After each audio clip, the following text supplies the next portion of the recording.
3 ട്രെയിനുകൾ അത് അദ്ദേഹം ഇവിടെ പ്രഖ്യാപിച്ചോ?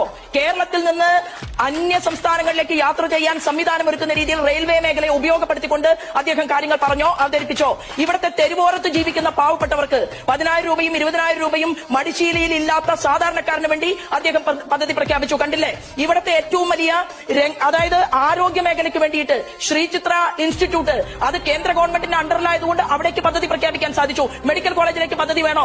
വേണമെങ്കിൽ അതിനാവശ്യമായിട്ടുള്ള സംവിധാനങ്ങൾ കേരളത്തിന്റെ നിയമസഭയിൽ ചർച്ച ചെയ്തുകൊണ്ട് അവിടുത്തെ ആരോഗ്യ വകുപ്പ് മന്ത്രിയും കേരളത്തിന്റെ മുഖ്യമന്ത്രിയും ഉൾപ്പെടെയുള്ള സംസ്ഥാന ഗവൺമെന്റ് കൂടി ഇടപെടൽ നടത്തിയാൽ തീർച്ചയായിട്ടും തരാൻ തയ്യാറാണ് എന്നുള്ള സൂചന നൽകിക്കൊണ്ട് തന്നെയാണ് അദ്ദേഹം ആരോഗ്യ മേഖലയെ കുറിച്ച് സംസാരിച്ചിട്ടുള്ളത്. അല്ലാതെ ഇവിടെ ഇന്ത്യയുടെ പ്രധാനമന്ത്രി വന്ന് തിരുവനന്തപുരം കോർപ്പറേഷനിലേക്ക് മേയറെ തന്ന ജനങ്ങളോട് ഇതാ അതിന് സമ്മാനമായിട്ട് ഞാൻ ഇന്ന പദ്ധതികൾ ചെയ്യാം എന്നാണോ താങ്കൾ ഇത്രയും അറിവും പ്രാപ്തിയുള്ള മാധ്യമപ്രവർത്തകർ ജനങ്ങളെ തെറ്റിദ്ധരിപ്പിക്കാൻ പരിശ്രമിക്കുന്നത്? കേരള സംസ്ഥാനം രൂപീകൃതമായതിനു ശേഷം മാറി മാറി ഭരിച്ച ഇരു മുന്നണികൾക്കും പതിറ്റാണ്ടുകൾ ഭരിക്കാൻ അവസരം നൽകിയതിനു ശേഷവും കേരളത്തിൽ 10,000-കണക്കിന് വരുന്ന അറിവും പ്രാപ്തിയും വിവേകവുമുള്ള കുട്ടികൾ ഈ നാട് വിട്ടുകൊണ്ട് പഠിക്കാൻ വേണ്ടിയും പോകുന്നു, ഒരു നേഴ്സായി ജോലി ചെയ്യാൻ വേണ്ടിയിട്ടും അവർ പോകുന്നു, അഡ്മിഷൻ എടുക്കാൻ വേണ്ടിയിട്ടും അവർ പോകുന്നു, നമ്മുടെ ആരോഗ്യം സംരക്ഷിക്കാൻ ആവശ്യമായിട്ടുള്ള ആരോഗ്യ മേഖലയ്ക്ക് ആവശ്യമായിട്ടുള്ള മരുന്ന് വാങ്ങാൻ വേണ്ടിയിട്ട് മന്ത്രിമാർ പോകുന്നു.